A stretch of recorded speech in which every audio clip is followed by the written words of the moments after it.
So these shoes, I have these shoes coming my way.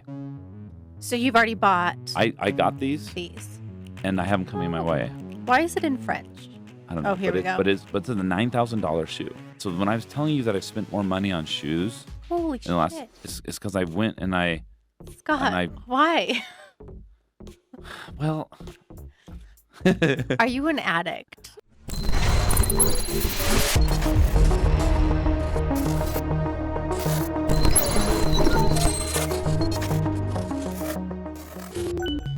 Welcome to Imagining the Metaverse, a video podcast where we explore the future of Web3, Metaverse, AI, all those fun, futuristic, trendy technology topics. We're your hosts. I'm Nicki Sanders, and here with Mr. Scott Paul. Hello, hello. And Scott, this is our last episode of season 1. Slow and fast. Yeah. I feel like we've been doing this for a good minute, but also it flew by. Yeah. So we're having fun. Too much fun so sometimes. It went by fast. And we're going to take a little bit of a break, and then hopefully in the new year we'll get back at it and start season 2. We're going to talk about fashion and why this might be one of the biggest industries to really catapult this whole metaverse idea theory into like usefulness. Into usefulness. Everyday type metaverse stuff. Probably fashion. Instead of just like this weird little thing where my 14-year-old is playing Beat Saber, into an everyday thing that soon we don't even remember what it was like when it didn't exist. Like much like with me with DoorDash. Yeah. Like. Yeah, can you remember when that didn't happen? When you just didn't get to get food right to you? What did I do? How did I? It was only like a few years ago, but it's like I don't know what I did. How did people live? I don't know. We don't know. I'm assuming that's what's going to happen. You see where I'm going there? Yeah.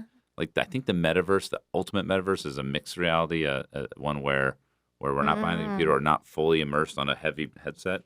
But we're out doing the things we like to do. Yeah. But we get to create we get to edit the visuals. When I'm skiing, I can put coins down this pathway, and I can ski to the coins. Cool. I can do the things, and then we're really, I think, in a world where we're like not just becoming like our muscles aren't atrophying and stuff because we're just behind. So we're not in like a full WALL-E situation. No, the WALL-E thing scares me because that's the other option. I feel. I mean, it's the WALL-E. Like I do like the idea of a chair though that goes everywhere with me and floats. Oh, dude, I'm so lazy. With popcorn. Sign me up. Yeah.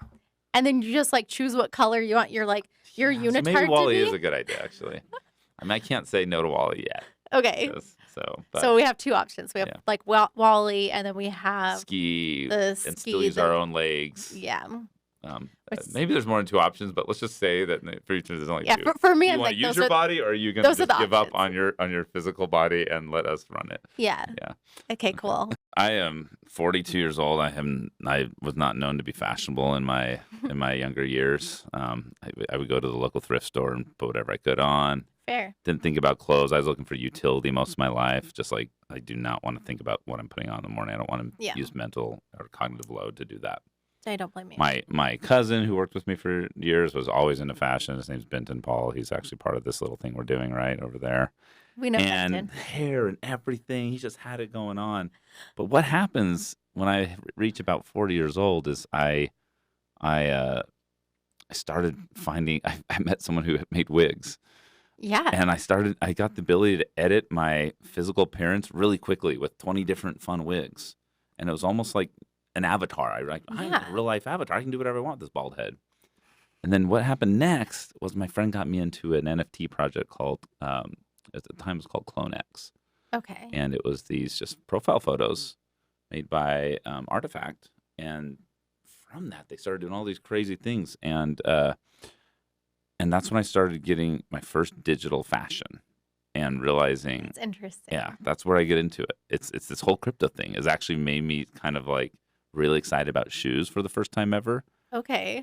And I've actually purchased in the last 3 months, I've purchased 10x monetarily what I have purchased my entire previous life. So cumulative, everything up from to 40 years old, skis, everything. I went crazy on blockchain, buying blockchain clothing, or NFT. Wait, you've spent more on Metaverse clothes. Well, yes.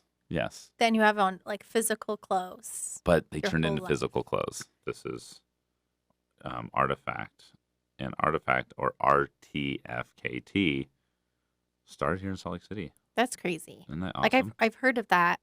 Yeah. Like at events around the country. Yeah. And I did not know it was like a Utah It's one of the company. more popular Metaverse NFT projects. Yeah. They made these Clone X's, and they've done this partnership with Murakami, who's a famous Japanese artist who's done a lot of projects with them. So, there's like Bored Apes up there, but there's right behind there is the Clone X and Artifact project. They got bought by Nike a year ago. Wow. So that's huge. Nike's play. Like, this is how Nike wants to enter the metaverse, is through these guys. Crypto doesn't feel like real money for some reason. And I bet there's studies that show like digital money feels different than real money.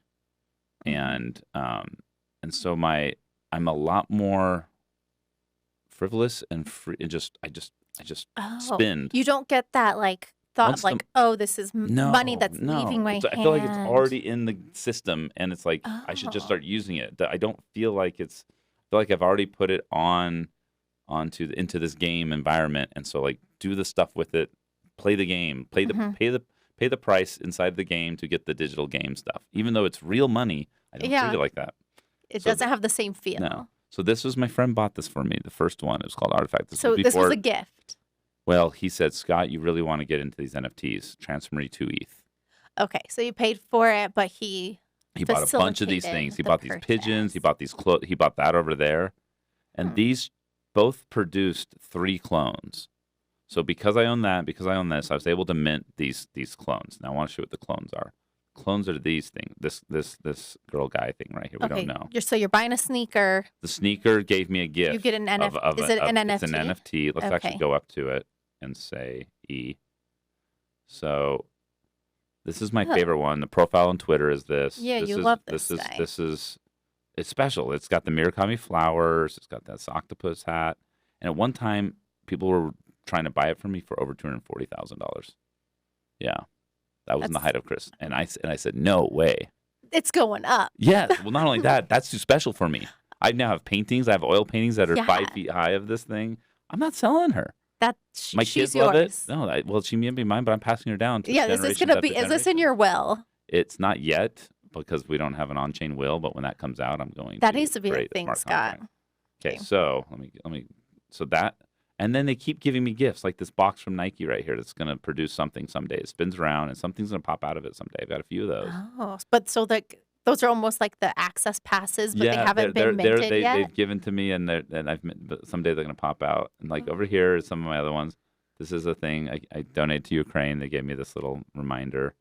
That's so cool. I love that's another one of my clones. 3D art. That's another one of my robot clones. And did you get those from buying shoes? Those all came from those 2 first things I showed you. Got it. And then I'm going to show you. I do have these shoes. So this is the first thing that I've got from the metaverse in real life. Nike sent me these shoes. I've seen you wear them. Shoes, yeah. They're incredible. Yeah, it's just weird though. It's weird that they came as an NFT and then became real shoes. And I have a bunch of things. Did Nike make them, or who made them? They're Nike made. They're Nike They're Nike shoes. box and Nike Artifact Nike collab. What? So what we're also in here. Here's another thing. I'm in an NFT right now. This virtual closet or room was also given to me by Nike. So I'm in their little house that they're. Okay. This is an NFT in itself. It's just highly immersive. So we're gonna go through here. This is another. Now I'm leaving that NFT room, and I'm going to another one. This NFTception. I could sell this little pad for like $4,000. I can't remember the price right now, but this little apartment building is valuable in itself because it's. I don't know why. It's like Clone X branded. It's Clone X branded. I can put NFTs all over the wall. I can put statues here. I can decorate this out. If I'm living somewhere where this is like, maybe I don't have a lot of room to operate in, I could this could be my house. I could have people come in VR, come meet me here. We could do board meetings here. You could show off your collection. Show off all my trophies and stuff. I guess I could go in here and shower. Now that's back to the metaverse. Like, come on, guys. Like, why? We're not doing that. Yeah, why put that? Unless there's like. Do we need that? Well, I mean, maybe people want to do shower time. Okay. Like, maybe I don't ask. Maybe that's when I stop asking questions. No, that's when we should start asking questions. Are we going to be showering in the metaverse? These shoes I have these shoes coming my way. So you've already bought I got these, these. and I have them coming my way. Why is it in French? I don't know. Oh, here we go. But it's a $9,000 shoe.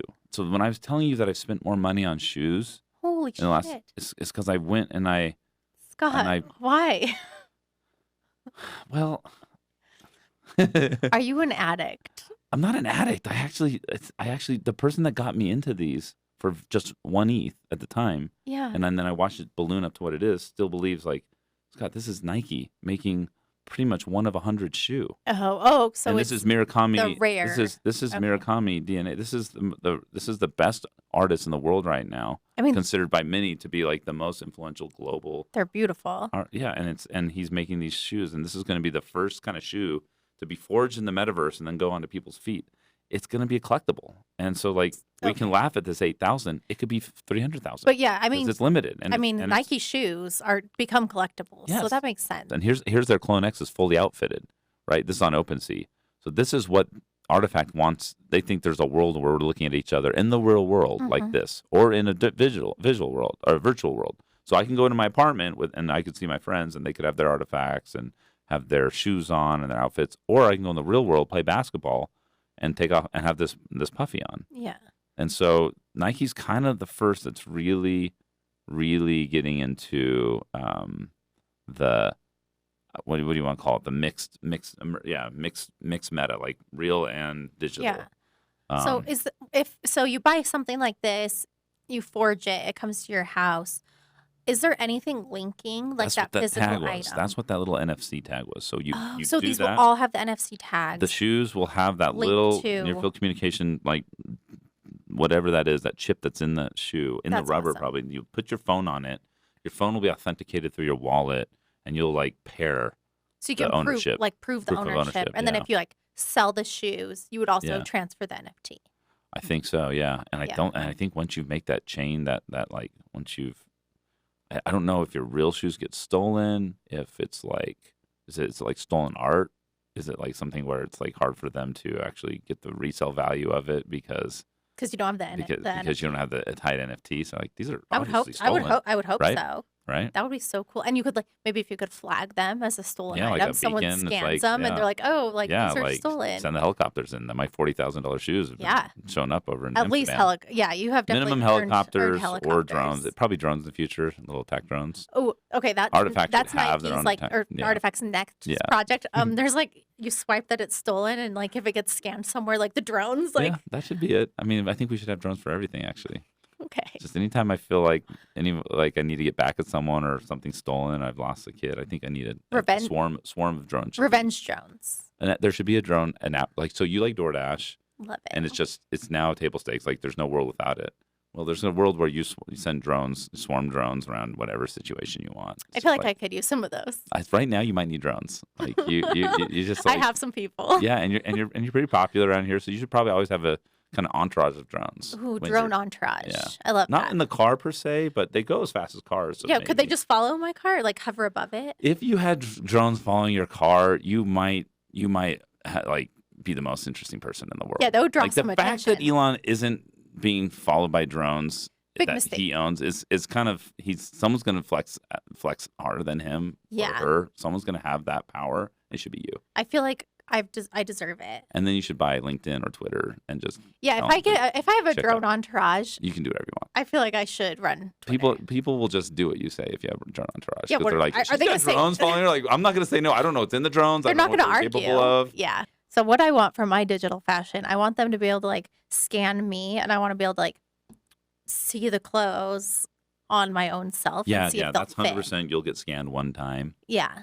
Really good with LiDAR and everything, and then from there on out, you'll be able to shop at like LiDAR compatible shopping stores. If you don't like my one piece, white outfit, you can go right. If I want to move beyond the onesie, I think it's kind of weird too to like you have to buy large. Like, what does that say about me? Or small? Like, it shouldn't just be. I should just buy the clothes that fit my body, and it's called buy this thing. Don't don't let me feel like I'm like XXXL, which I've become on a few things. I'm like, I don't want that feeling. I just want to buy Scott clothes. It's a bruise to our egos. It really is. Don't tell me the number. Yeah, I want to just buy Nicki pants. Yes. I'll scan myself in once. Nicki onesie. I'll scan myself in probably every 3 months, depending on what I eat. Yeah. How I'm feeling, if I'm exercising or not. Around the holidays, we'll need an extra scan. Yeah.